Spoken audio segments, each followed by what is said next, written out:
I'm Franceska Venezia. I'm the head of Power Plant Repurposing Design Unit of Enel Green Power.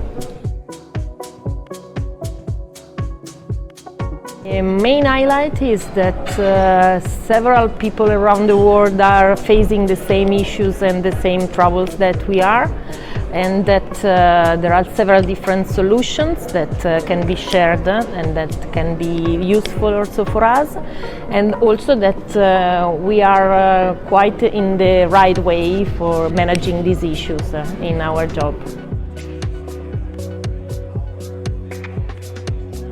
We had colleagues that participate to the previous events, and they gave us good feedback, especially for the events made in presence. So for the networking and also to share experience was having a very good feedback from our colleagues.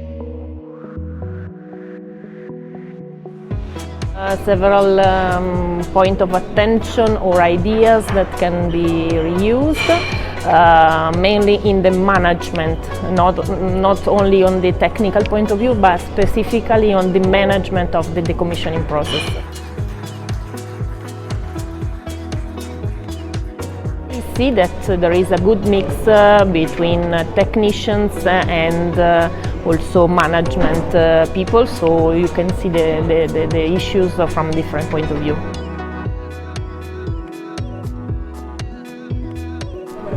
Network, experience and sharing capabilities.